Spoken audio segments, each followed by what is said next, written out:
Assalamualaikum warahmatullahi wabarakatuh. Saya Tatmainul Qulub Prodi MPI UIN Sunan Kalijaga Yogyakarta. Di sini saya akan membahas mengenai penerimaan peserta didik baru sistem zonasi. Sebelum kita memasuki materi, alangkah lebih baiknya kita mengetahui pengertian peserta didik itu sendiri. Jadi, apa sih peserta didik itu? Jadi, pengertian peserta didik menurut Undang-Undang RI Nomor 20 Tahun 2003 tentang Sistem Pendidikan Nasional adalah anggota masyarakat yang berusaha mengembangkan potensi diri melalui proses pembelajaran yang tersedia pada jalur, jenjang, dan jenis pendidikan tertentu. Adapun menurut Jamara menyatakan bahwa peserta didik adalah setiap orang yang menerima pengaruh dari seseorang atau sekelompok orang yang menjalankan kegiatan pendidikan. Adapun selanjutnya yaitu metode penelitian perkembangan peserta didik.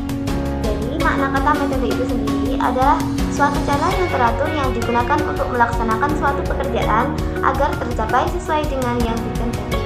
Metode penelitian berhubungan erat dengan prosedur, teknik, alat, serta desain penelitian yang digunakan. Desain penelitian harus cocok dengan pendekatan penelitian yang dipilih.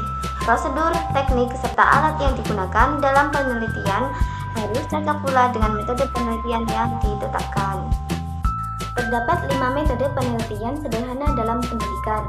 Yang pertama adalah penelitian deskriptif, kemudian yang kedua penelitian studi kasus, yang ketiga penelitian survei, dan yang keempat adalah penelitian eksperimen, dan kemudian yang terakhir adalah penelitian dan pengembangan.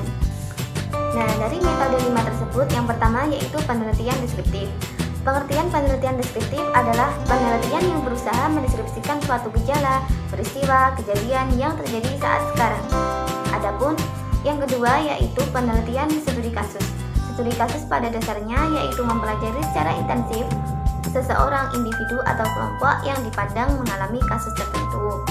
Misalnya, mempelajari secara khusus peserta didik yang tidak disiplin.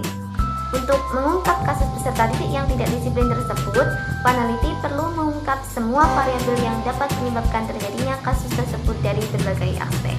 Nah, kemudian yang ketiga adalah penelitian eksperimen.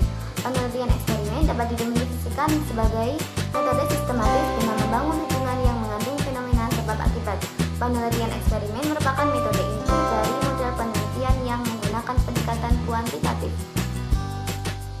Berikut adalah karakteristik penelitian eksperimen.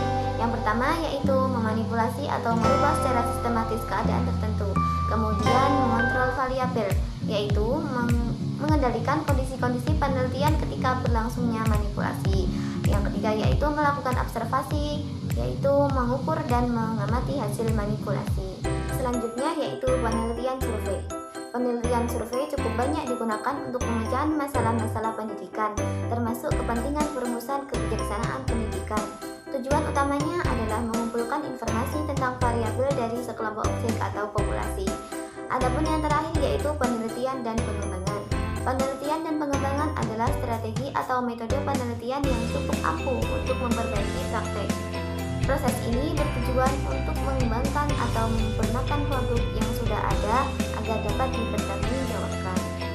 Berkaitan dengan hal tersebut, dapat disimpulkan bahwa manajemen peserta didik dapat dipahami sebagai suatu usaha untuk mengatur, mengawas, dan melayani berbagai hal yang memiliki kaitan dengan peserta didik, agar peserta didik mampu mencapai tujuan pembelajaran di sekolah, mulai dari peserta didik tersebut masuk sekolah sampai lulus sekolah.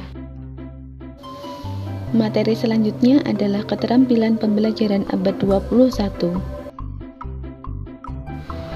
Pertanyaannya, apa sih pembelajaran keterampilan abad 21 itu?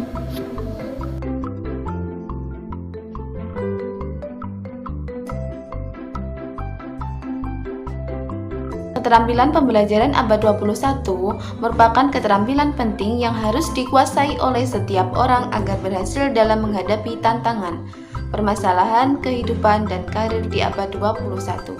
Setiap individu harus terlibat dalam pembelajaran berbasis inquiry yang bermakna, memiliki nilai kebenaran dan relevansi untuk mengembangkan keterampilan berpikir tingkat tinggi yang mereka perlukan. Pada abad 21, setiap peserta didik akan belajar dengan cara yang berbeda-beda, sehingga Guru ditantang untuk menemukan cara membantu semua siswa belajar secara efektif. Lalu, apa saja prinsip pembelajaran abad 21? Di antaranya harus berpusat kepada siswa, harus kolaboratif, harus memiliki konteks, dan harus terintegrasikan dengan sosial. Ada 4 hal yang mencerminkan pembelajaran abad 21, di antaranya critical thinking, kolaboratif, creative innovation, dan communication.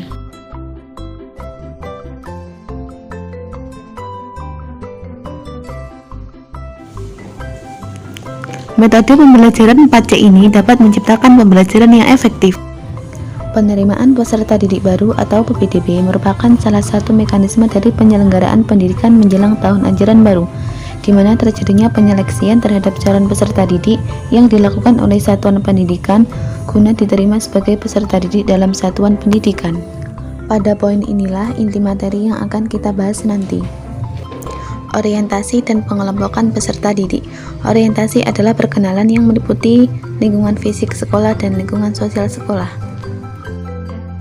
Pengelompokan adalah pengelompokan peserta didik berdasarkan karakteristik agar peserta didik mendapatkan ruang dalam kondisi yang sama dan dapat memudahkan pemberian layanan yang sama. Menurut Muhajir Effendi, sistem zonasi pendidikan adalah salah satu strategi percepatan dan pemerataan pendidikan yang berkualitas. Sistem zonasi kependidikan mengutamakan kedekatan dan jarak antara domisili calon peserta didik dengan satuan pendidikan dan bukan prestasi akademik. Penetapan zonasi pendidikan ditentukan oleh pemerintah daerah dari hasil kesepakatan antara Diknas dan MKKS. Dalam penerimaan siswa baru sudah diatur dalam Permendikbud nomor 17 tahun 2017 tentang PPDB.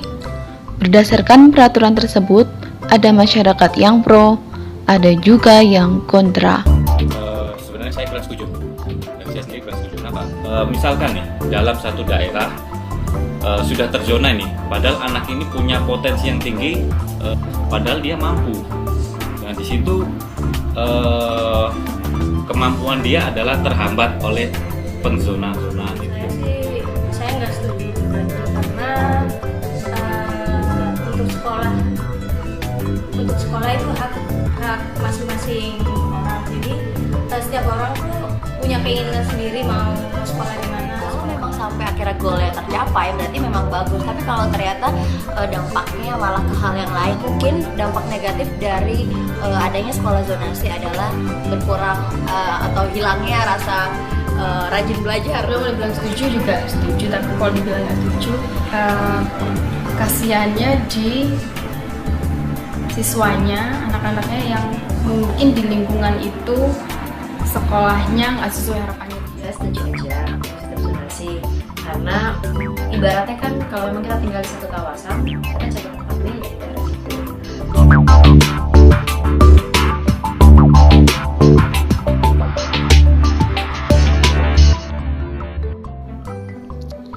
Zonasi berbeda dengan rayonisasi yang mengutamakan prestasi. Karena kini bukan nilai akademik yang diutamakan, melainkan penguatan pendidikan karakter atau PPK. Kemudian supaya ada kesamaan nilai sebagai penerus bangsa, sekolah dan dinas pendidikan wajib menempatkan pendaftar, sedangkan kuota PPDB jalur prestasi masih ada, tetapi kuotanya dibedakan dengan zonasi.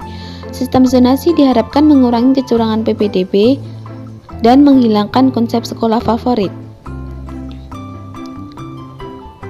Pola pikir kastanisasi dan favoritisme dalam pendidikan semacam itu harus kita ubah.